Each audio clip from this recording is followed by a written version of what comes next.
फवाद चौधरी साहब की रिहाई हो गई है और इस वक्त हमारे साथ मौजूद है उनकी अहलिया हिबा फवाद। और फवाद चौधरी साहब से भी हम बात करेंगे सेगमेंट में और हिबा से भी बात करेंगे। सदीक जान भी हमारे साथ मौजूद होंगे। तमाम मेहमानों का बहुत शुक्रिया। हिबा, अगर आप मुझे सुन पा रही हैं, पहले तो बहुत बहुत मुबारक हो कि आपके शौहर फवाद चौधरी साहब रिहा हो गए हैं। Thank you ji, thank you so much जी।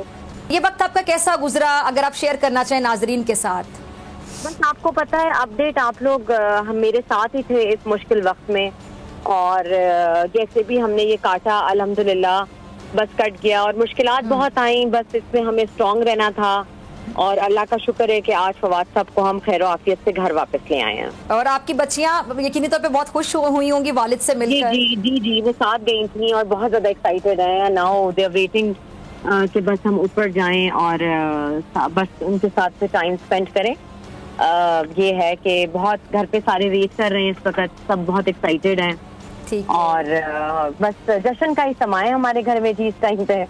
चले, हम फवाद साहब से भी बात करना चाहेंगे, अगर हम उनसे बात करें और नाजरीन तक उनके तासुरात भी पहुंच जाएं। वो एक्चुअली अभी कारकुनों के बीच में हैं क्योंकि हम अभी वापस आ रहे हैं तो ही इज विद हिम। तो अभी मेरे से जैसे ही वो मेरे पास गाड़ी में आते हैं तो मैं जरूर आपकी बात कराती हूँ। और सबसे पहले मैं बोल नेटवर्क का बहुत शुक्रिया अदा करना चाहती हूँ, जिन्होंने मेरा हर बुरे मुश्किल वक्त में मेरा साथ दिया। Thank you so much for बोल नेटवर्क जी। शोएब साहब का बहुत बहुत शुक्रिया। ठीक है जी, ठीक है जी, जैसे अभी आते हैं, बहुत शुक्रिया।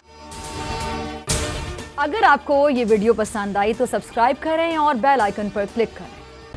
खूने नाहक बहुत पी चुकी ये जमीन, अब कोई दिन में ये खून उगलने को है। खत्म हो जाएगी ये तमाशागरी, वक्त पलटेगा रोजे जजा की तरह। ये जो पेशावर में ताजा लहू है बहा, एक क़यामत करेगा फलक पर बपा।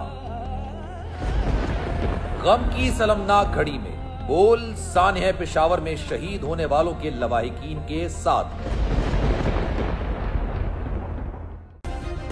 सब्सक्राइब करें और बेल दबाएं ताकि कोई खबर रह न जाए।